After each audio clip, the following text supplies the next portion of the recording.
This is the outcome. It's final. I understand. Then we are done here. Resign now, or I'll have you prosecuted.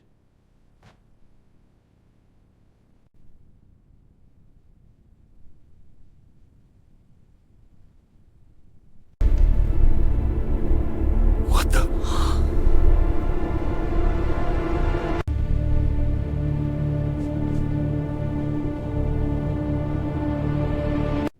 Who touched you, little bird? Who touched you, little bird?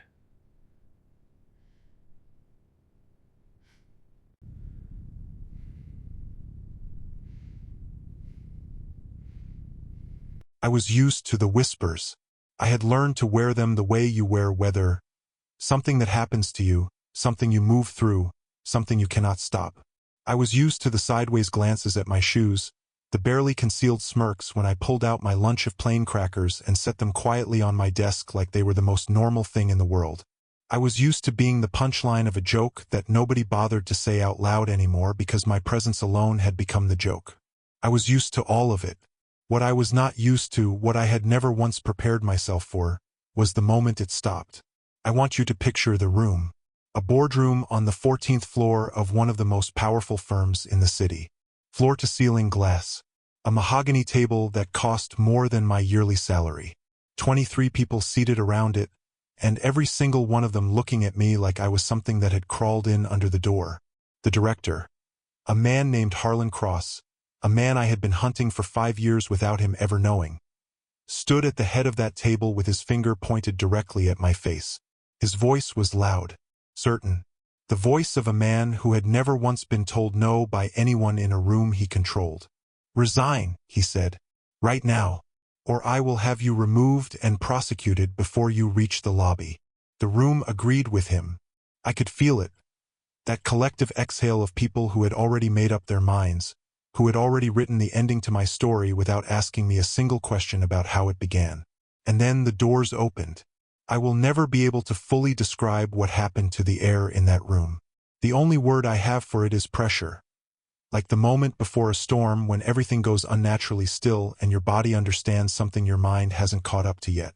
Conversations didn't trail off. They simply stopped. Mid-sentence. Mid-breath. As if someone had reached into the room and turned down the volume on the entire world. He didn't look at Cross. He didn't look at Julian, who was standing 2 feet away wearing the most satisfied expression I had ever seen on a human face. He didn't look at the 23 people frozen in their seats. Nico Bellini walked directly to me, and in front of every person who had laughed at my lunch, every person who had whispered about my clothes, every person who had decided without knowing a single true thing about me that I was less, he stopped. He looked at me the way very few people in my life had ever bothered to. Like I was the only real thing in the room. And then, slowly, with complete and total intention, he dropped to one knee. The silence that followed was the loudest thing I have ever heard. He looked up at me, and his voice, when it came, was quiet. That was the part that terrified everyone else. Not the gesture. The quiet. "Who touched you, little bird?" And that was the moment I understood that my life, the one I had been surviving, holding together with discipline and silence and crackers eaten alone in a stairwell, had just divided itself into a before and an after. This is the story of how I got to that room, what I was carrying when I walked into it, what it cost me, and what I found on the other side of it. Welcome to Story Lens TV. If you're new here, this is exactly what we do. We tell the stories that hit differently. If this one already has your attention, do me a favor. Hit like, subscribe so you never miss what's coming next, and drop a comment below telling me where in the world you're watching from. I read every single one. Now let me take you back 3 weeks before that door opened, to the beginning. 3 weeks before that door opened, I was standing on the sidewalk outside One Meridian Plaza, looking up at a building that felt like it had been designed specifically to make people like me feel small. Bellini and Associates occupied the top 4 floors. The kind of firm that didn't advertise, didn't recruit at job fairs, didn't need to, because the best people in the industry already knew the name, and the people who didn't know the name weren't the kind of people the firm wanted anyway. I had spent 8 months preparing my application. Not networking, not calling in favors I didn't have, just preparing. reading every publicly available report the firm had released in 5 years, studying their methodology, their client portfolio patterns, the subtle signature in their analytical frameworks that told you something about how they thought. And then I sat the entrance exam and I scored perfectly. Not well, not impressively, perfectly, 100%. Something I was told by the HR coordinator with a kind of strained, confused smile that had not happened in 11 years. They offered me an internship, not a junior associate position, not the role the exam score was supposed to unlock. An internship at Intern pay because, and I remember the exact phrasing because I turned it over in my mind for 3 days, they couldn't fully verify my background check in time for the current hiring cycle. I knew what that meant. It meant my references were a state university professor and a part-time accounting supervisor, not a partner at a rival firm or a family friend on the board. It meant my address was a subletted studio in a part of the city that told a story before I'd said a word. It meant that whatever my score said about my mind, the paperwork around me said something else entirely, and they had chosen to listen to the paperwork. I took the internship. I showed up on my first Monday in a white button-down I had ironed 3 times, dark trousers with a crease sharp enough to cut glass, and shoes I had polished carefully over a scuff on the left toe that wouldn't fully disappear no matter what I did. My bag, a structured leather tote I'd bought secondhand 2 years ago and repaired myself with a neat row of stitching along the left strap, was packed with 2 notebooks, a set of color-coded pens, and a printed copy of the firm's last annual client disclosure report, which I had annotated in the margins with questions I intended to find the answers to. I walked into the lobby and I understood immediately. Everyone else was in designer suits, not just expensive, designed. The kind of clothes that don't just fit your body, they restructure the space around it. The women had handbags that cost more than 3 months of my rent. The men wore watches that were investments. And me, I was clean, I was pressed, I was precise. But I was not them, and the lobby, with its marble floors and its hushed, cathedral-like sense of self-importance, made that difference feel like something physical, like a temperature. The intern coordinator walked me to my desk in the bullpen on the 12th floor, pointed out the coffee station, the printer codes, the shared drive system, and left me with a stack of onboarding documents that I had finished reading before lunch. The other interns, there were 4 of us, spent the morning introducing themselves to each other in the low, careful voices of people deciding whether someone was worth knowing. I spent it reading the firm's internal style guide for client reports and cross-referencing it with the methodology I'd already mapped. Nobody spoke to me that first morning. I didn't mind. I hadn't come here to be spoken to. What I had come here for was somewhere in the locked filing system on the 14th floor. But that could wait. Everything could wait. I had learned, in the years since my father died and my brother ended up in a facility he couldn't afford, and I found myself holding a life together with nothing but stubbornness and a very organized spreadsheet. I had learned that patience wasn't a virtue. It was a weapon. And I was very, very good at waiting. The building had 32 floors. Bellini and Associates occupied 12 through 15. The upper floors, 16 through 32, were accessible by a separate elevator that required a different keycard entirely, the kind with a chip I had never seen on a standard office pass. I noticed this on my way in. I noticed most things. It's not a skill I cultivated deliberately. It's just what happens when you grow up in circumstances where missing a detail has consequences. You learn to read rooms the way other people read words. Quickly, fully, without having to go back. The lobby was quiet when it happened. I was walking back from the printer with a stack of reports, head down, running through a margin calculation in my mind, when the atmosphere in the room changed. Not dramatically, not with noise or announcement, just shifted. The way a room shifts when a window opens somewhere and the pressure changes by a fraction and your body registers it before your mind does. I looked up. There were 4 men crossing the lobby toward the private elevator. Suits darker than anything else in the room. A stillness around them that moved with them. Not a stillness of boredom but of absolute calibrated control. The 2 men flanking the group were scanning the room in a way that was professional and unhurried and told you everything about what their actual job was. The man slightly ahead of them, the one they were orienting themselves around without making it obvious, was tall, dark-haired, with the kind of face that had been arranged by the universe into perfect severity. Not beautiful exactly. More than that, The kind of face that made beauty seem beside the point. He was looking straight ahead. And then, for no reason I could explain, he wasn't. He was looking at me. 2 seconds. Maybe less. Dark eyes that took me in with the same quality of attention I applied to everything. Complete, unhurried, filing away what they found. He didn't smile. He didn't slow his stride. And then he looked forward again, and the group reached the elevator and the doors closed and the lobby exhaled. I stood there for a moment. Then I finished my margin calculation and went back to my desk. I didn't ask anyone who he was. I had already seen the name on the building. That evening, after the office had mostly emptied and the cleaning staff had started their rounds, I sat at my desk and called Marco. His voice on the phone always did something to my chest. Something I couldn't quite describe and had stopped trying to. He was 22 and he had been in the Lakeview Care Facility for just over 3 years, and he called it the hotel because he said it made him feel better, and I let him because some coping mechanisms you don't question. "How was the first week?" he asked. "Productive," I said. "Zara, I mean it. I found what I needed." He was quiet for a moment. Then, "Be careful." "I'm always careful. That's not the same as being safe." I told him I loved him, and I told him I'd call Thursday, and I hung up and sat in the quiet office for a long time before I gathered my things and went home. Outside, the city moved in that relentless way cities do, indifferent, loud, full of people going somewhere. I walked to the subway with my annotated report under my arm and my patched bag on my shoulder and my polished shoes making quiet sounds on the pavement. I told myself I was close. I had been telling myself that for 5 years. This time I actually believed it. Julian Mercer introduced himself to me on my 3rd day. I say introduced. What he did was materialize at my desk with the comfortable authority of someone who had never once doubted his right to occupy any space he chose and say, without preamble, "You're the new intern. I need a coffee. Double espresso, no sugar. The machine on this floor is fine." He said it the way you'd say it to furniture. Informative. Directionless. Like the instruction didn't require acknowledgement because acknowledgement was not something furniture provided.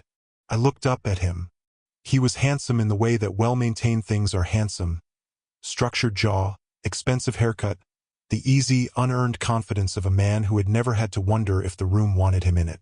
His suit was charcoal and bespoke and probably cost more than my brother's monthly care fees. He had the look of someone who had been told he was exceptional so many times and from such an early age that he had simply absorbed it as fact, the way you absorb your own name. "Of course," I said. "I got the coffee. I brought it back." He was standing at the printer talking to another associate, something about a client dinner, and he took the cup from me without looking and kept talking. I turned to go back to my desk. "Wait!" I stopped. He was looking at my bag now. Specifically at the stitched patch along the left strap. His expression hadn't changed. It was still that easy, surface-level pleasantness, but his eyes had gone somewhere else, calculating, and then, loud enough for the 6 or 7 people in the surrounding desks to hear without question. "Did HR hire a charity case this quarter?" The laughter came from multiple directions. Not all of it. 2 or 3 people kept their eyes on their screens, but enough. Enough to fill the air. Enough to define the moment. I looked at him. His expression was still pleasant. That was the particular cruelty of it. He hadn't even bothered to make it mean. It was simply casual. Like he'd observed something mildly amusing about the weather. I said nothing. I turned around and I walked back to my desk and I sat down and I opened the report I had been working through and I kept reading. That was the thing people never understood about moments like that. They expected a reaction, tears or anger, or the hot-faced performance of being wounded. And when you didn't give them that, they didn't quite know what to do with you. Julian's laughter faded after a moment. I didn't look up to see his expression. I didn't need to. I filed it away. Everything gets filed away. That's how you survive. Across the room, I was dimly aware of a woman at one of the senior analyst desks looking in my direction. She was in her mid-30s, sharp-featured, with the kind of stillness that came from years of making herself unreadable in rooms full of people who were always performing. She wasn't laughing. She wasn't not laughing in the conspicuous way of someone making a point. She simply watched for a moment, then turned back to her screen. I noted her face. Reina Castillo, according to the org chart I had memorized on day 1. 7 years at the firm. The highest internal performance rating in her department for 4 consecutive years. Promoted twice, then quietly not promoted again. I noted all of that too. Sophia, the other intern I had been placed alongside, the one who had spent the first 2 days telling anyone who'd listened that her father's firm was basically in the same industry as Bellini and Associates, had laughed at Julian's joke. Not maliciously. I want to be clear about that. Sophia was not a cruel person. She was a frightened one, and frightened people in social hierarchies do the same thing every time. They find the direction of the current and they swim with it because the alternative is to swim against it, and nobody had ever taught Sophia that swimming against the current was something worth learning.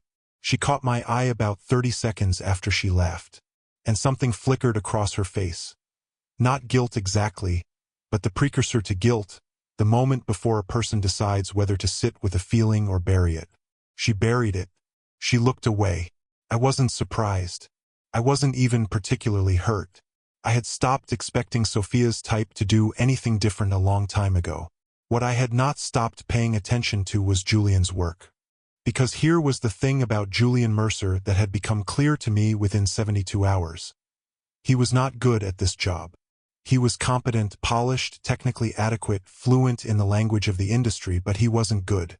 There was a flatness to his analysis, a reflexive reliance on conventional frameworks that told you he had learned the rules without ever questioning them. His reports were clean and well-formatted and quietly, persistently wrong in the ways that only became visible if you ran the numbers independently. Which nobody apparently did, because he had been here for 6 years and his family had been clients of the firm for 20, and those two facts together formed a kind of force field that made rigorous scrutiny feel unnecessary. On the 4th day, I was reviewing a shared client projection report, a routine document that had been drafted by Julian's team and was going out to a mid-tier real estate client the following morning.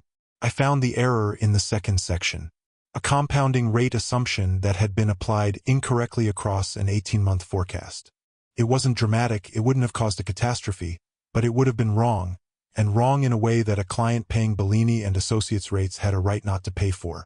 I corrected it. Not in my name, I routed it through a shared server update, the kind that logs as a system revision rather than an individual edit. The report went out clean the next morning. Julian's name was still on the front page. He got a compliment from the client contact about the tight numbers. I didn't need the credit.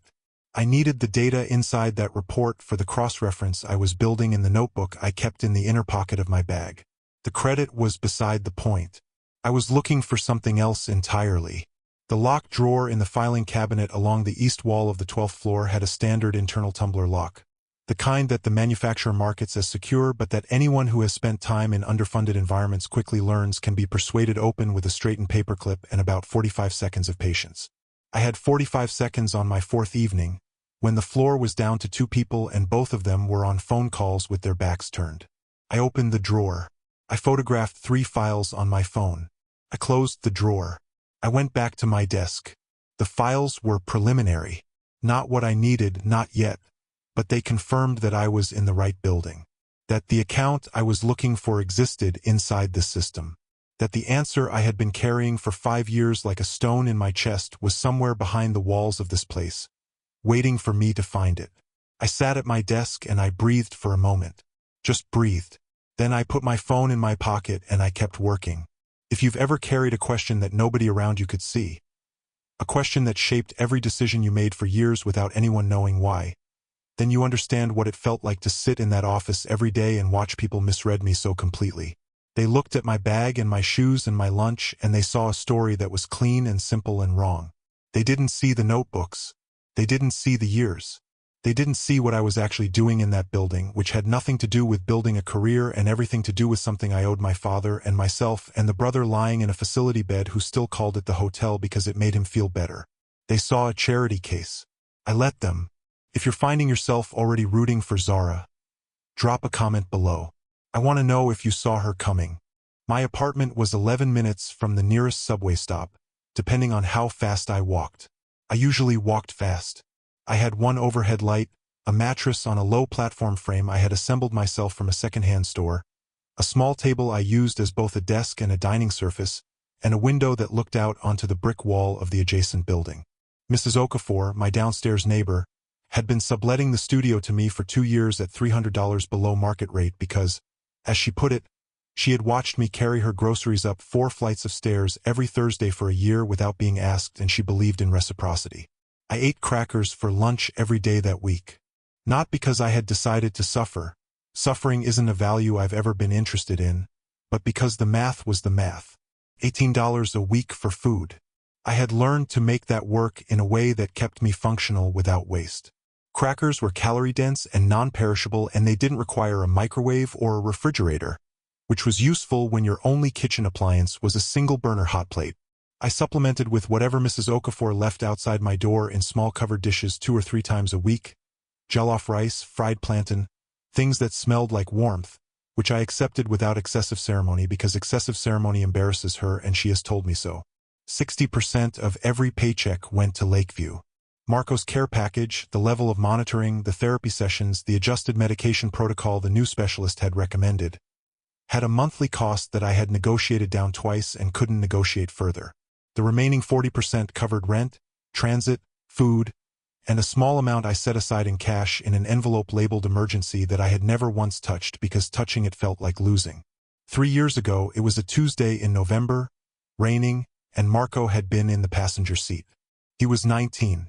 I was 24. A truck ran a red light at the intersection of 5th and Harbor and hit the front passenger side with enough force to push the car 2 lanes to the right.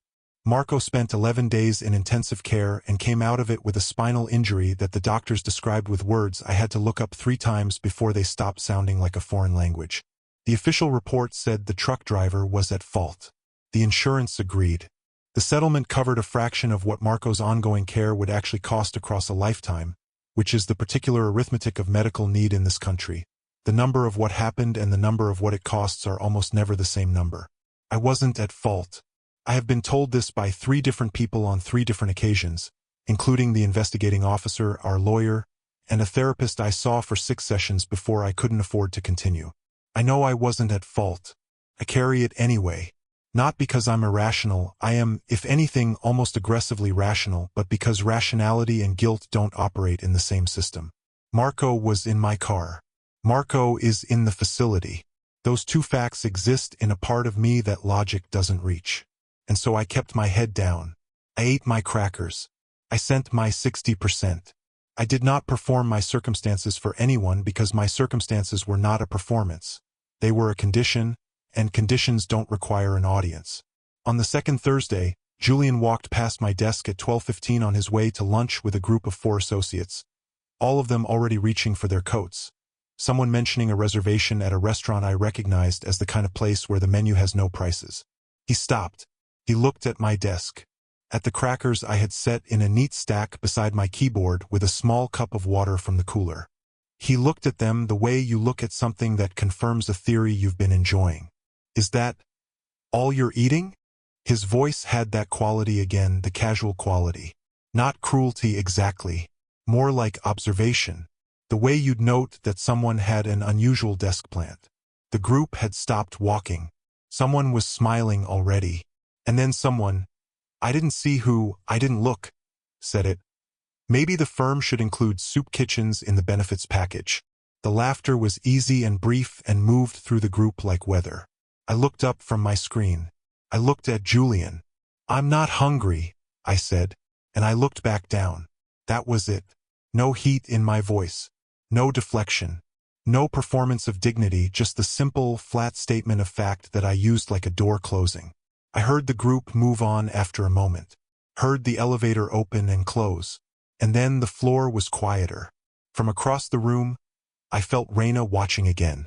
I didn't look up, but I felt it, that quality of attention that is different from the attention of someone waiting to be entertained.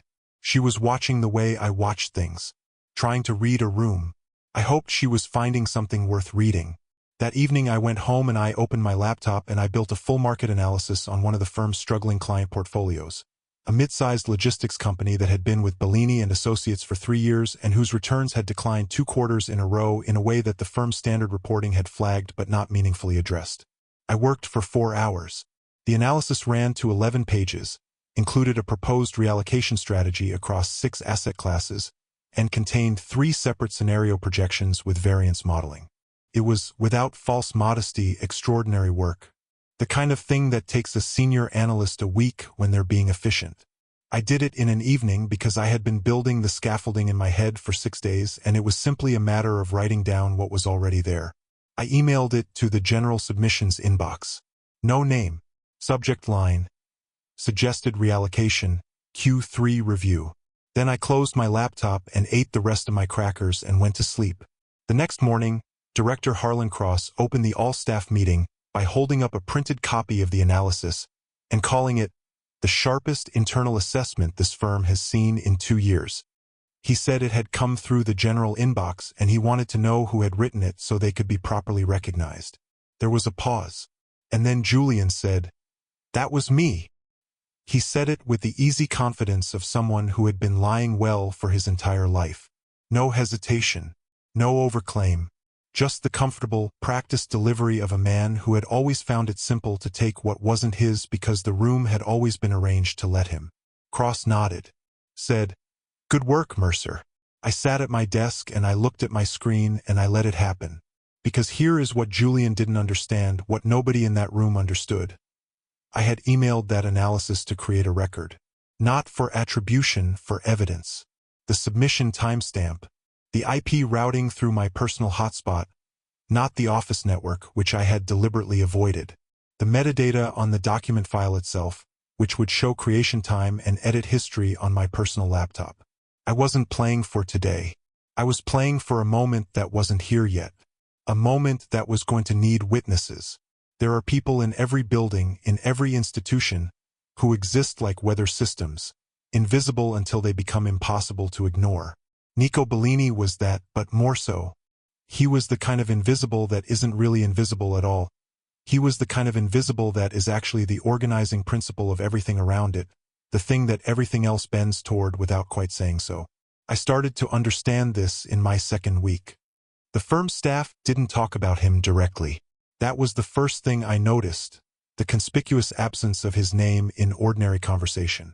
In most organizations, the person at the top exists as a subject of gossip, speculation, complaint. Here he didn't. Not because people didn't know things, but because they had arrived at a collective, unspoken agreement that certain things were better not said aloud. You could feel the shape of what wasn't said the way you can feel the shape of a room in the dark, by the edges, by what you bump into. Nico Bellini was 34. He had taken over the Bellini organization at 26 when his father died under circumstances that, and I noted this specifically, were never described as an accident in any of the documents I had seen, but were also never described as anything else. The organization he inherited had been, under his father, the kind of enterprise that operated in the spaces between legitimate business and other things. Under Nico, it had become something different, cleaner, more structural. The consulting firm was real, the clients were real, the analysts were real, the work was genuinely of the quality it claimed to be. But there were accounts in the locked files that didn't match any client in the public portfolio. There were client codes in the server system that didn't correspond to any industry I could identify. And the building had more security infrastructure than any financial firm I had ever researched. The kind of layered, professional system that isn't installed by companies worried about data theft. The staff understood this the way you understand the terms of a contract you didn't fully read. Abstractly, practically, without looking directly at the specifics. You did your work. You did it well. You didn't ask about the locked floor. You went home and you told yourself the salary was good and the firm had never asked you to do anything you couldn't live with, and sometimes that was simply enough. I understood the arithmetic of it.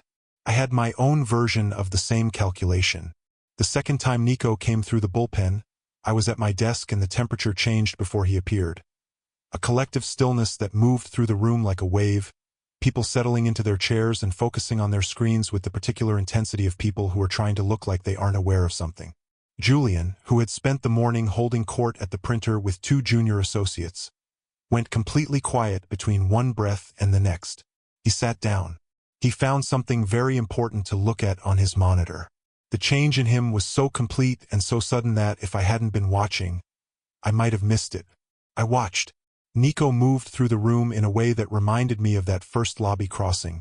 the same contained quality, the same sense that everything around him was oriented toward him without anyone choosing to make it obvious. The two men with him stayed a few paces back. He walked with his hands in his pockets, which should have made him look casual and didn't, because there was nothing casual about the way he looked at things. Everything he looked at, he actually looked at. He paused at my desk. He looked at the screen in front of me. The Q3 reallocation analysis, my copy with the additional 3 pages I had built out that hadn't gone into the submitted version. He looked at it the way I looked at things, fully without performing the looking. He didn't say anything. He looked at me once, the same quality of attention, brief and complete. Then he moved on. I turned back to my screen. But I knew. In the way you know things that haven't been confirmed yet, the way the math of a thing settles in your chest before you have the proof in your hands. I knew that he had recognized the work. That the analysis he had presumably seen in the all-staff meeting and heard attributed to Julian Mercer had been, to him, obviously not Julian Mercer. And he was looking at me to see if I knew that he knew. I filed that away too. That night, Marco's facility called. The new treatment protocol his specialist had recommended, the one with the clinical trial data that made the most sense given where things were at the 2-year mark, was going to cost $400 more per month than the current arrangement. The woman on the phone was kind about it. She was always kind about it, which was almost harder than if she weren't. I said, "I'll make it work." I sat at my kitchen table for a long time after that, doing the math. The new math with the new number. And for the first time in a long time I let myself acknowledge that the math didn't work. Not without something changing. Not without something more than what I currently had. I told myself I couldn't afford distractions. I told myself that Nico Bellini was a complication I did not need, that whatever he knew or thought he knew about the Q3 report was irrelevant to what I was actually here to do. I told myself to keep my eyes on the document in the locked archive on the 14th floor and everything else was noise. I was right about all of that. But I have learned, in the years of doing this, of being patient, of playing the long game, of keeping my head down in rooms that don't want me. I have learned that being right about something doesn't always mean you get to choose whether it happens. Some complications choose you. It was in the 3rd week that Julian's campaign began in earnest. I think what triggered it was the client presentation. A new account, a high-value firm looking to restructure a significant portion of their holdings, had requested a meeting with the analyst behind the Q3 reallocation report, which had apparently circulated in their industry and impressed the right people. Cross-assigned Julian. Because Julian's name was on it. Because Julian's name was always on it. I watched Julian prepare for that presentation over the course of 2 days, and I watched in the way I watched everything, quietly from the periphery without making it obvious. He went through my analysis with the focused anxiety of a person trying to learn a language they have never spoken by the day after tomorrow. He understood the surface of it. He did not understand the architecture underneath, the why of each allocation decision, the cascading logic that made the whole thing hold together. When you build an analysis from the inside out, the way I build them, the structural reasoning is embedded in every choice. You can't reproduce the choices without the reasoning. Julian didn't have the reasoning. He only had the choices. The presentation was a disaster of the quiet, expensive kind, the kind where the other side is too professional to make their dissatisfaction visible, but you can feel it in the room regardless. The client's lead analyst asked 3 technical follow-up questions. Julian answered the first one adequately, the second one imprecisely, and the third one in a way that revealed, to anyone paying attention, that he did not actually understand what the report said. The meeting ended cordially. The account did not progress. Julian came back to the office and sat at his desk and looked at nothing for a while. Then he looked at me, and something shifted in him. Something I had seen before in people who had been caught out in a lie and had nowhere to go with the feeling except forward. He couldn't admit what had happened. He couldn't correct it. So he had to turn it into something else, something manageable, something with a direction he could point. He pointed it at me. The campaign was methodical in the way that only insecure, intelligent people can be methodical, because truly stupid bullies are obvious, but Julian was smart enough to be subtle. He started CCing me on emails that contained implied errors, phrasing them in ways that suggested I had been walked through whatever process was being discussed. He told people in passing that I had needed extra guidance on the filing system, on the report submission protocol, on things that any first-week intern navigates without comment. He adjusted the shared calendar. something only senior associates could do, and removed me from 3 client meeting shadows that had been formally scheduled as part of my onboarding. Each individual thing was small, dismissible, the kind of thing that, if you raised it, would make you sound difficult, oversensitive, unable to adapt to a fast-moving environment. Together they were an architecture, a slow, deliberate reconstruction of who I was in this building, built from other people's perceptions because he knew, better than anyone, that I couldn't correct the record without exposing why I had it to correct. I documented everything: date, time, description, any witnesses. I kept it in the same notebook as my father's investigation. The birthday card was a Tuesday. It was the managing partner's assistant's birthday. A woman named Grace who had been with the firm for 12 years and who everyone genuinely liked. One of those people whose warmth is so consistent and uncomplicated that it becomes a feature of the environment rather than a trait. Someone ordered a cake. Someone organized a collection for a gift card. Someone printed a card and started it around the office for signatures. The card never reached my desk. I was aware of it moving through the room, aware of the soft laughter at the cake table, the small crowd forming around the kitchen, the way these things animate an office and make it briefly human. I was aware, with the particular peripheral vision of someone who has spent a lifetime learning to see what they're not supposed to see, that the card circuit through the bullpen stopped 2 desks to my left and resumed 2 desks to my right. Sophia signed the card. I saw her look up once, toward my desk, and then down again at the card and then quickly away. She signed it and passed it on and went back to eating her birthday cake slice, and I sat at my desk and worked and did not have any cake because nobody had offered me any, and I was not going to stand up and go get some while the room was configured the way it was configured. I was fine. I want to be clear about that. I was not broken by the birthday card. You do not get broken by birthday cards when you have already been broken by something real and have put yourself back together with your own hands. You notice it. You file it. You keep working. But I want you to understand what it feels like to be in that room. Not for sympathy, I've never been interested in sympathy, but because I think some of you know exactly what I mean. The particular specific loneliness of being excluded from something small. The way the small things accumulate into a weight that the individual pieces don't seem heavy enough to explain. Can I ask you something honestly? Have you ever been in a room where you were technically present but effectively invisible? Where the people around you had silently agreed on a version of you that had nothing to do with who you actually were? If you have, you already know the rest of this. The laptop was a Thursday afternoon. I was running a valuation model, a complex one, a DCF analysis with multiple sensitivity scenarios that I was building in preparation for the document access I was getting closer to every day. The work required the specific software installed on the office machines. I was 3/4 through the final scenario when Julian walked past my desk, slowed, looked at my screen, and without a word reached over and closed my laptop. I need that workstation for a client call. There were 4 other workstations empty and available within 15 feet of where we were standing. I counted them before I looked up at him. For he knew I was counting. He didn't care. That was precisely the point. That it didn't need to make sense because sense wasn't what this was about.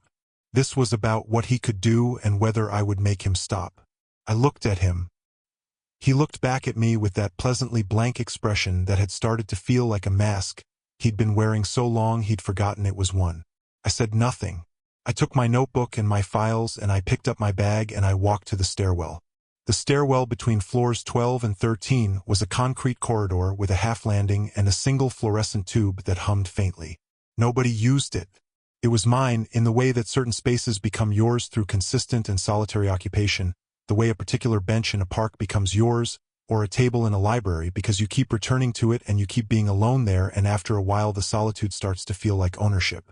I sat on the half landing and I worked by hand, transferring the model calculations from the digital version into my notebook, running the scenarios manually with a method I had developed in the years before I had reliable computer access. It was slower. It was also fine. I had learned to be adaptable in the way that people who grow up without consistency learn to be adaptable. Not as a virtue but as a survival skill, the same way you learn to fix your own bag strap with a needle and thread because waiting for someone else to fix it is a luxury that time doesn't always allow. I don't know how long I had been there when I heard the door at the top of the stairwell open. I didn't look up. I assumed it was maintenance or someone taking a wrong turn. The footsteps stopped. I looked up. Reina Castillo was standing at the top of the half-landing stairs, looking at me with an expression I had not seen on her face before. Not the careful blankness she wore in the office, not the studied neutrality that I had come to recognize as her default. Something underneath that. Something that looked, if I was reading it right, like recognition. She looked at me writing in my notebook on the concrete landing with my bag beside me and my files spread on the step. She didn't say anything. After a moment, she turned and went back through the door. I listened to the door close. I listened to the fluorescent tube hum. And then I turned back to my notebook and kept working. Because here is what Julian Mercer had never understood about the particular kind of person I am. The kind who keeps going when every system in the room has arranged itself to make going harder. He thought that taking my workstation was an ending, that it would break something, discourage something, confirm for me that I didn't belong. He thought pressure revealed weakness. He had never considered that some people were made by pressure, that some people had been under so much of it for so long that the pressure had simply become the ground they stood on. There is a kind of person who becomes more dangerous the more you push them down. Julian Mercer had never met that kind of person before. He was about to. It was on a Friday evening in the third week, when the office had thinned to a skeleton crew and the light outside had gone that particular shade of gray that means winter is remembering itself, that I finally found what I had come for. The 14th floor archive system had a layered access structure. Not unusual for a firm of this size, but more sophisticated than anything I had encountered in my preparation. There were 3 tiers of file access, each requiring a separate authentication. The first tier I had gained through my standard intern credentials. The second I had navigated by studying the permission inheritance logic in the shared drive system. A gap that wasn't a vulnerability exactly, more an oversight, the kind that only appears when you look at the system from a direction nobody expected anyone to look from. The third tier had taken me 11 days. I had been patient with it the way I was patient with everything that mattered. A little access at a time. A little deeper each day. Leaving no trace I hadn't planned for. On that Friday evening, I sat at my desk after everyone had gone and I opened the final archive folder, and I typed the reference number I had memorized 3 years ago from a fragment of a document I was never supposed to have seen. A fragment found in a box of my father's personal papers that my aunt had stored in her basement after his death and handed to me at his funeral in a cardboard box with his name written on the side in blue marker. The folder opened, and there it was. The account my father had flagged. The account he had documented quietly with the careful methodical handwriting of a man who understood that what he was looking at was dangerous and who noted everything anyway because he believed.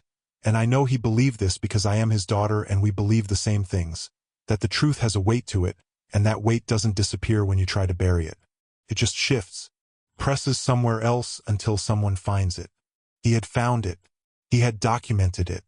He had submitted his findings through the firm's internal compliance channel, which routed to the compliance director, who at that time 5 years ago was Harlan Cross. And there, on the authorization document that closed the account, that archived my father's findings under a classification code that effectively made them invisible, that signed off on the notation that the original analyst's concerns had been reviewed and determined to be without merit. There was Harlan Cross's signature. I looked at it for a long time. Not because I needed to look at it longer to be sure, I was sure from the first second, but because there is a particular quality to the moment when something you have believed for years without proof becomes something you can hold. It doesn't feel like triumph. I want to be honest about that. It feels quieter than that. It feels like putting something down that you've been carrying so long you forgot it had a weight.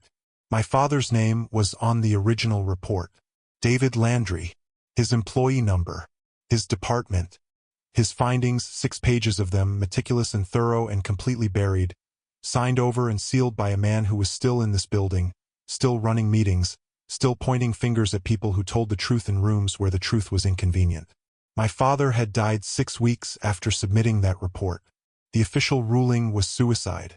I had never believed it. Not because grief makes you irrational, though it does, I'm not going to pretend otherwise, but because the mathematics of it were wrong. The timing was wrong. The method was wrong for the man I knew. And now I had the document that told me why the timing had been exactly what it was. I copied the files. Every one of them. 3 redundant copies, 3 separate locations, 2 of them off-site. I had prepared for this the way I prepared for everything, with the assumption that I might only get one chance and with the absolute refusal to waste it. Then I closed the archive, cleared my access trail as thoroughly as the system allowed, and I sat very still for a moment. And then I allowed myself, for the first time in 3 weeks, to fully think the name I had been keeping at the edge of my attention like something too hot to look at directly. Nico Bellini. The question was not simple. If Cross was corrupt, and he was, I had the proof of it in 3 separate locations now, then the question was whether the organization that employed him knew. Whether the corruption existed inside the firm with Nico's knowledge, which made Nico complicit and made me someone who had just walked into a building with evidence against the man who owned it. Or whether Cross had been operating in the margins, using the firm's structures and protections for his own purposes, outside of what Nico knew or authorized, which made Nico something different. Not innocent exactly. Nobody at that level of an organization like this one is innocent in any clean sense of the word. But something other than the enemy. I didn't know which it was. And I understood, sitting in that empty office in the gray Friday evening light, that not knowing which it was the most dangerous position I could be in. Because if I went to external authorities with what I had, the files could disappear, the copies I'd made, my access could be traced and challenged, and I could be made to look like exactly what Julian's complaint would eventually claim I was. An unauthorized intern who had accessed restricted material and built a conspiracy theory around it. My word against an institution. My 4 weeks at the firm against Cross's 20 years of it. And if I went to Nico directly, if I was wrong about which version of the situation I was in, I didn't finish that thought. I sat in the stairwell with my notebook on my knees and my back against the concrete wall, and I thought about my father's handwriting on a 6-page report that had been buried for 5 years. I thought about Marco in his facility calling it the hotel. I thought about $18 a week and 60% of every paycheck and a scuff on my left shoe I had polished over so many times the leather had started to go thin. I thought about Nico Bellini looking at my screen. Looking at me. The 2 seconds in the lobby. The way a man who has spent his life reading rooms reads a room. Completely without announcing it. I had no way out of this that didn't lead through him. The question was whether that was a door or a drop. The all-hands quarterly review was called for the following Thursday. Standard procedure, Cross ran them at the end of each quarter. A formal review of departmental performance, client portfolio updates, projections for the coming cycle. The entire firm attended. 14th floor, the main conference room, the mahogany table that cost more than my yearly salary. I knew before I arrived that Thursday that something had shifted. I had known since Tuesday, when Julian had been unusually quiet. Not the voluntary quiet of someone choosing not to engage, but the taut, pressurized quiet of someone who has set something in motion and is waiting to see it land. He hadn't looked at me on Tuesday or Wednesday. When people who have been looking at you with contempt suddenly stop looking at you entirely, it doesn't mean they've stopped thinking about you. It means they've decided to act. I went to the quarterly review with my notebook and my pen, and I sat in the chair I always sat in, third from the left on the far side of the table, partially behind a taller colleague. The kind of positioning that lets you see the room without being the first thing the room sees. I had been doing this my whole life. You learn to sit in rooms in the way that lets you watch without being watched, speak without being spoken over, exist without being the designated target. Cross opened the meeting with the standard format, departmental roundups, client retention numbers, projections for Q4. He had the manner of a man who understood performance in the same way an actor understands it. Technically, precisely, with a practitioner's eye for what an audience needs to believe. He was smooth and confident, and he moved through the agenda with the ease of someone who had been running these meetings for years and had never once been surprised in one. 20 minutes in, he paused. He looked at a paper in front of him. Then he looked up. Before we continue, there's a personnel matter I need to address. The room shifted, that collective subtle shift of people who feel something coming and have already decided they don't want to be adjacent to whoever it's coming for. It has come to our attention that one of our current interns has been accessing restricted files without authorization. I want to address this directly, in this forum, because I think it's important that everyone understands where this firm stands on data security and professional conduct. He looked at me. Ms. Landry, would you like to tell us what you were looking for? I had prepared for this. Not for this specific moment. I hadn't known it would happen here in front of the full firm, but for the category of moment it was. The moment when someone who has been watching you decides to use what they've seen. I had been preparing for this category of moment for 3 weeks. For 5 years, if I'm honest. I said nothing immediately. I let the room be what it was for a second. I looked at Cross. I looked at Julian, who was standing 2 feet to Cross's left with an expression of settled, satisfied anticipation. I looked at Sophia in the back row, who had gone very still. I looked at Reina, against the side wall, whose jaw had tightened into a line. Then I looked at Cross again. "Yes," I said. "I can tell you." He raised an eyebrow. He hadn't expected that. He had expected the performance of someone who was frightened, the deflection, the apology, the plea. He had not expected someone who intended to speak. "I accessed those files," I said, and my voice was clear and level, and I made sure it reached every corner of the room, because they contain evidence of the fraudulent closure of a monitored compliance account in 2019. The account was flagged by an internal analyst who documented irregularities in a client fund.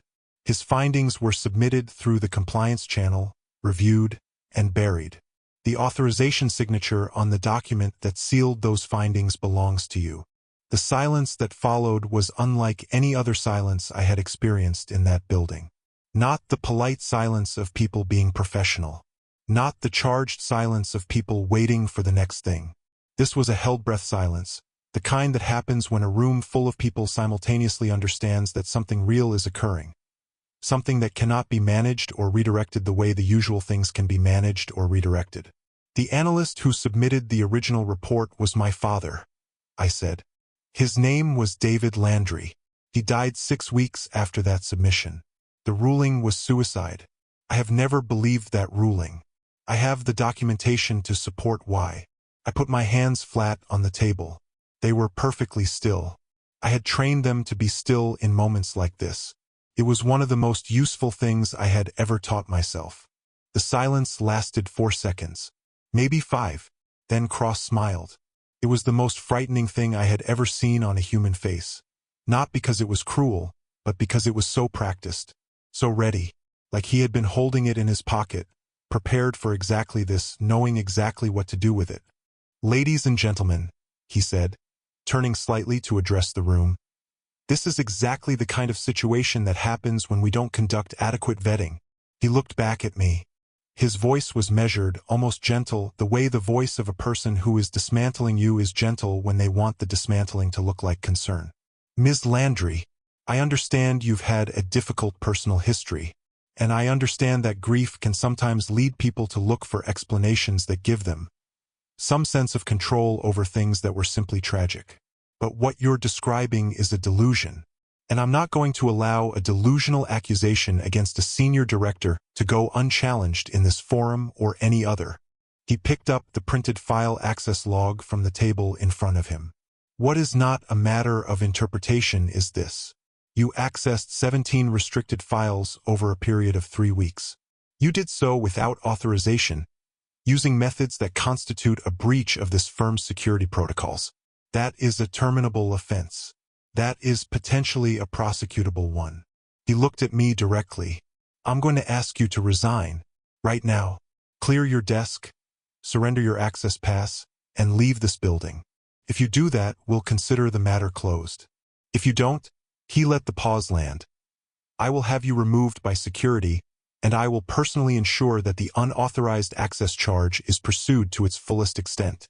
He pointed his finger at me. The room was full of 23 people who had already decided.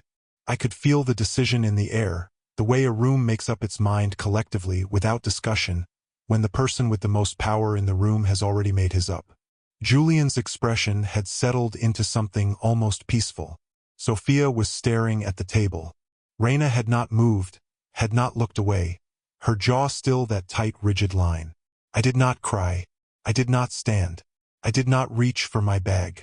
I sat in my chair with my hands flat on the table, and I looked at Harlan Cross, and I thought about my father's name in a document buried for 5 years, and I thought about Marco calling the facility the hotel, and I thought about the math that didn't work and the envelope labeled emergency that I had never touched.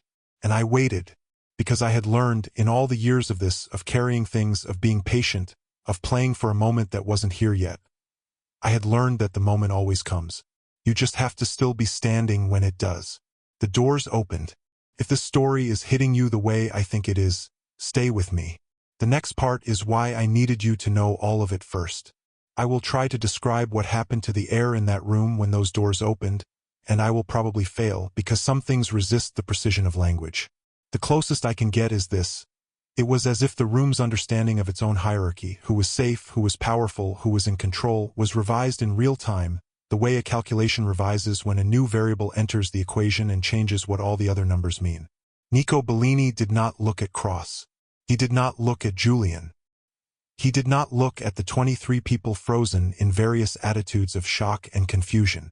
He walked into that room the way he walked through every room, as if the room existed because he was in it and not the other way around, and he walked directly to me. Nobody spoke. I don't think anyone breathed. He stopped in front of me. He looked at me the way he had looked at me twice before, in the lobby, at my desk, that quality of complete, unhurried attention that made everything else in the visual field feel like backdrop.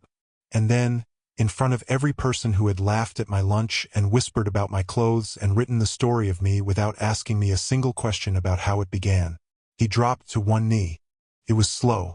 It was deliberate. It was the most intentional thing I had ever watched a person do, and I have watched very intentional people do very intentional things.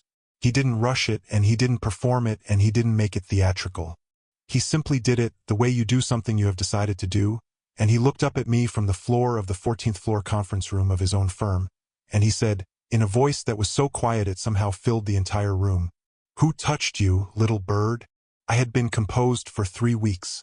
I had been composed through the coffee incident and the birthday card and the laptop and the pointed finger and the 23 people waiting for me to fail. I had been composed through 5 years of carrying my father's name and my brother's care fees and my $18 food budget and a scuff on my left shoe that wouldn't fully disappear. My composure cracked. Not in grief, I want to be precise about this because the distinction matters. Not in grief, and not in relief, but in the shock of a thing I had not prepared for. The shock of being seen, really seen, by someone who had looked at me the first day and understood something I hadn't told anyone. I said his name, just his name. Nico. He looked up at me, and in that look was everything I had been slowly working out in the stairwell, the answer to the question I had been afraid to ask. He knew who I was. He had known since the entrance exam score landed on his desk with my surname on it. He had known why I was here.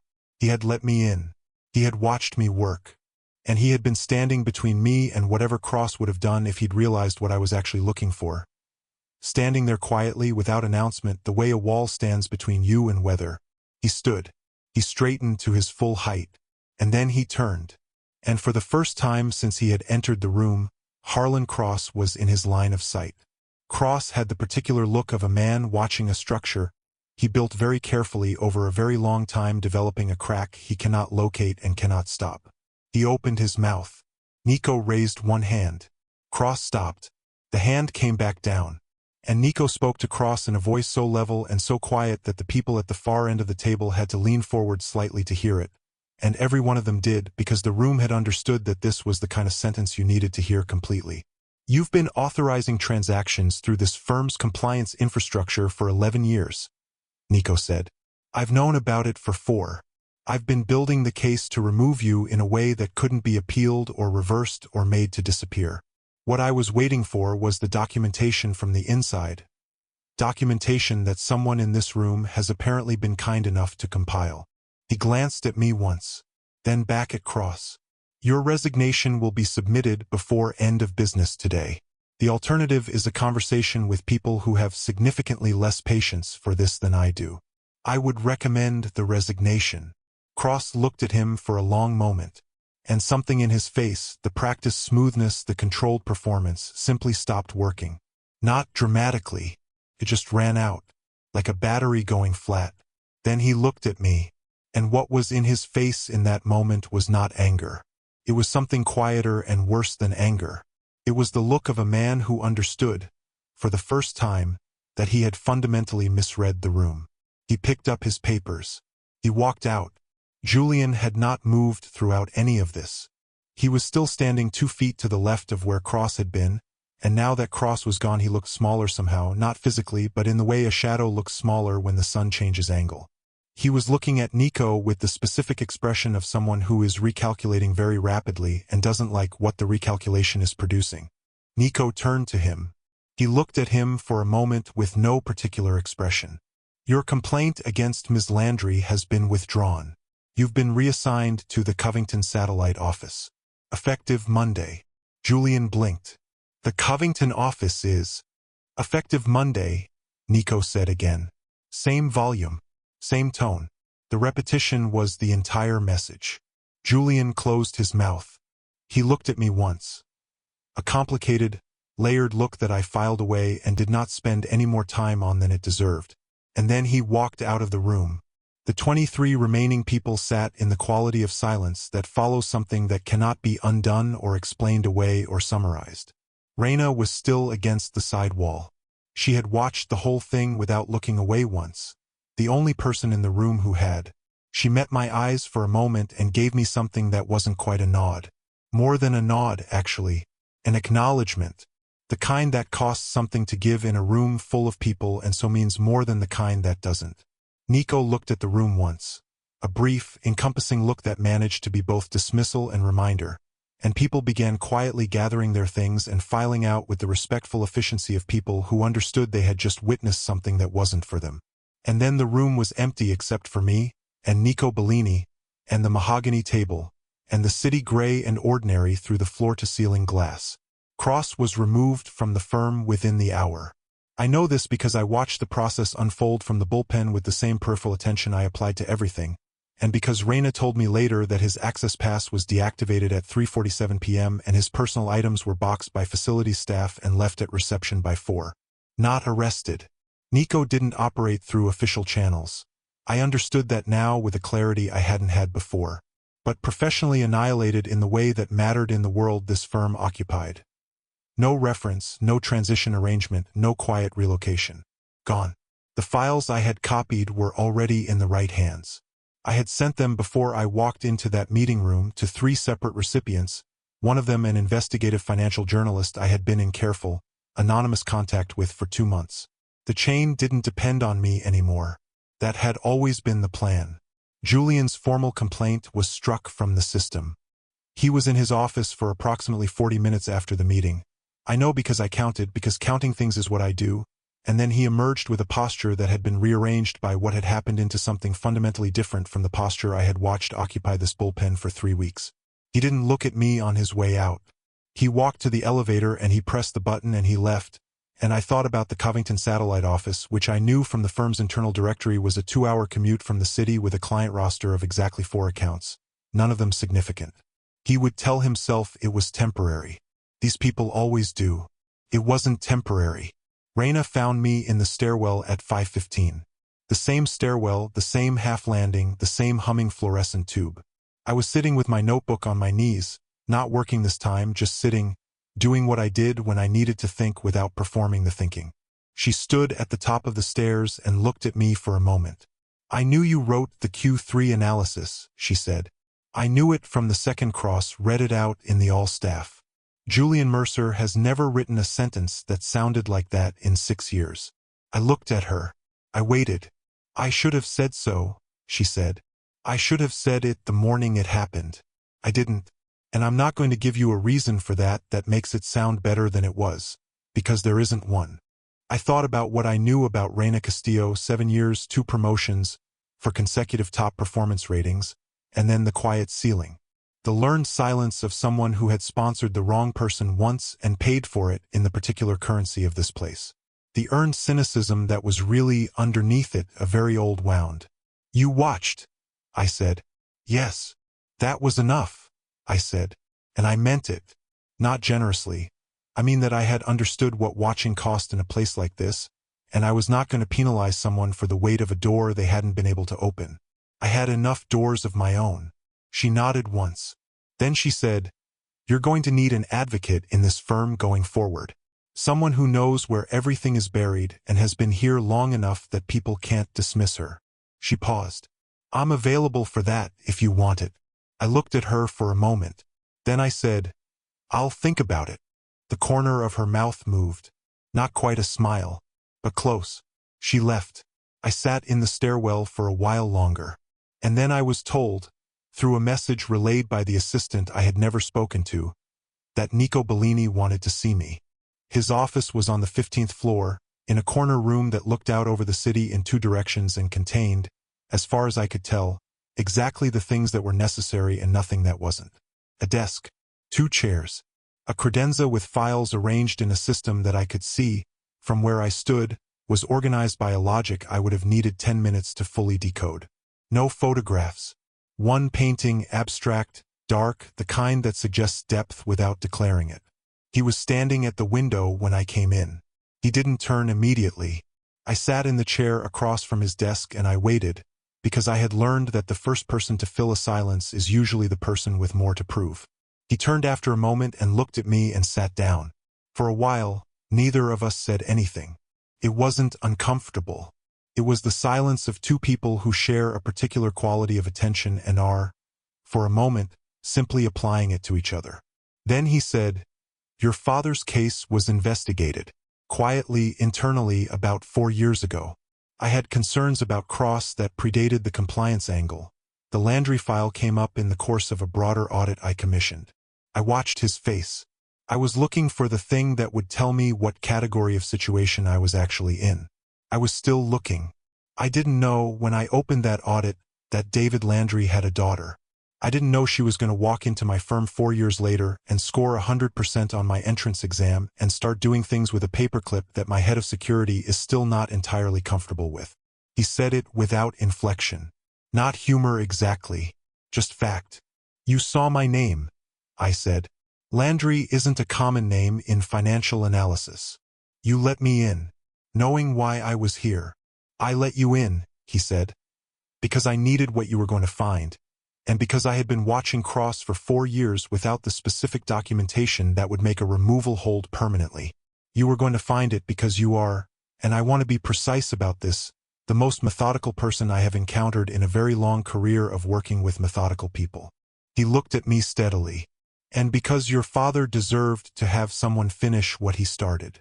I wasn't able to be that person. But you were." I sat with that for a moment. I turned it over.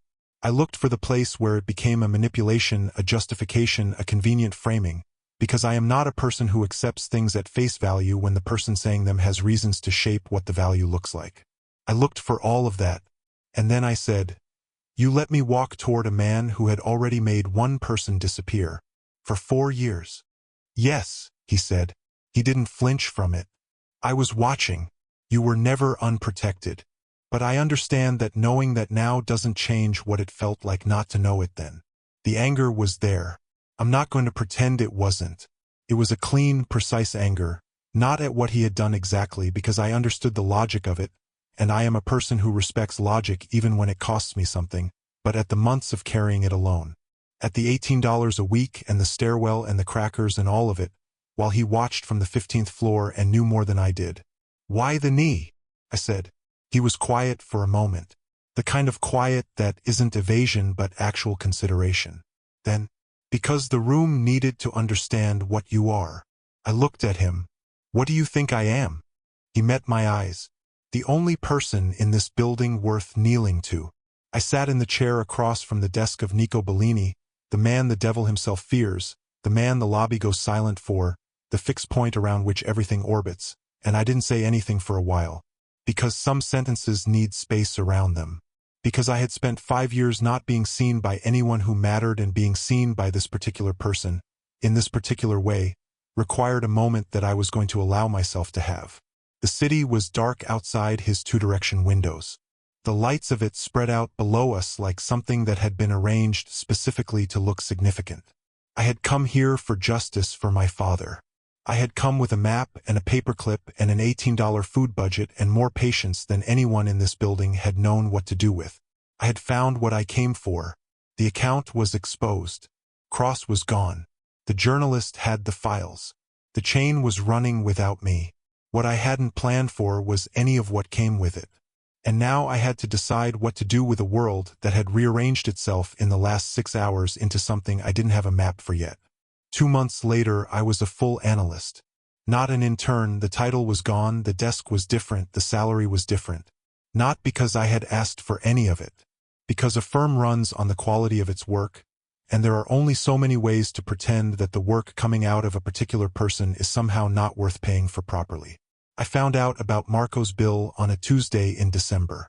I called the facility to check on the payment arrangement, a call I made every month, always on a Tuesday, and the woman on the phone told me, with that same kind warmth that I had come to associate with her voice, that the account had been settled. A discretionary payment from an institutional fund. The monthly care package was covered on an ongoing basis. She said it as if it were a small administrative detail.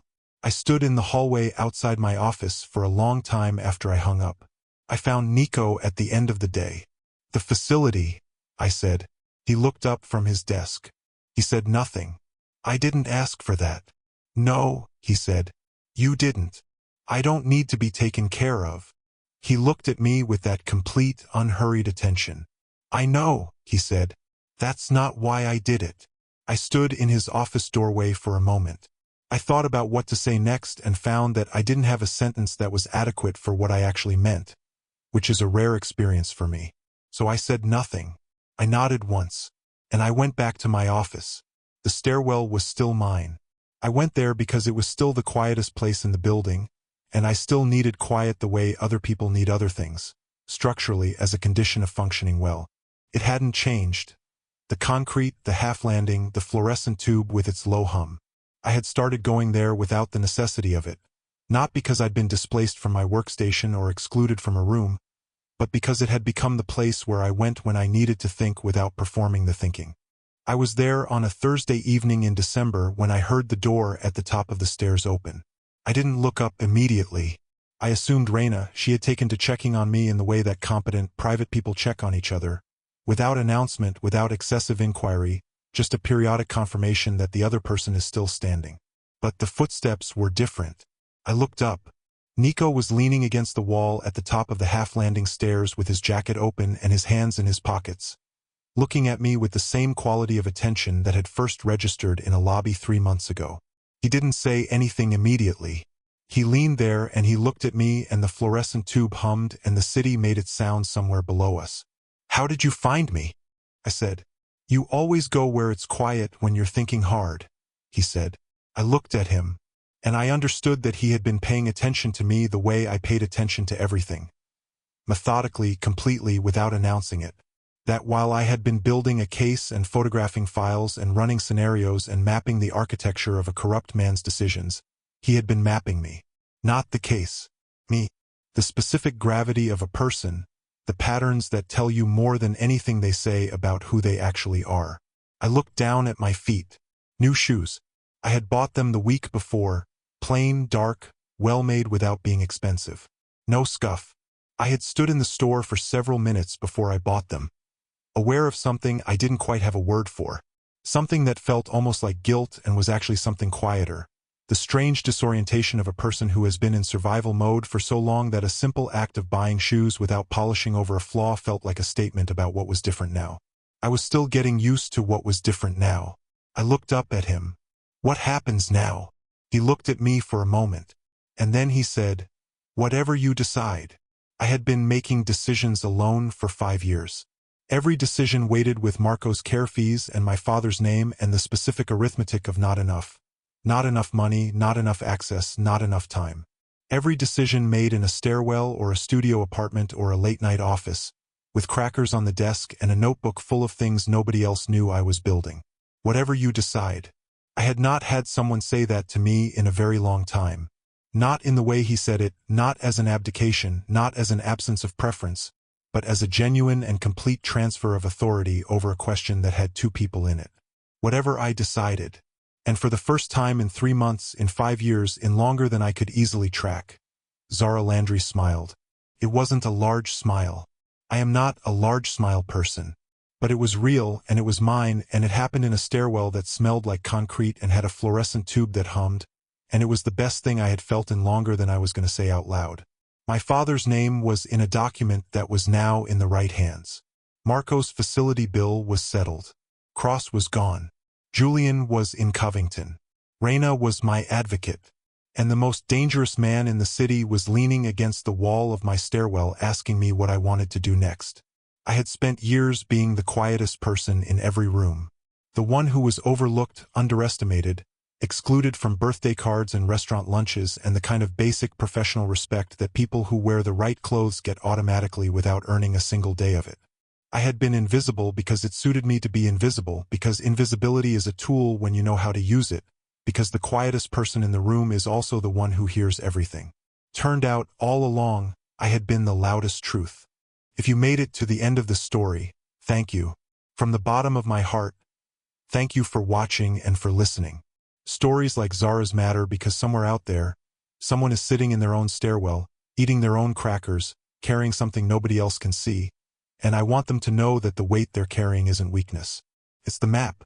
If this story moved you, if it made you feel something, leave a comment below and tell me what hit you hardest. Was it the crackers? The knee? The moment she smiled? I genuinely want to know, because your voice is what keeps these stories going.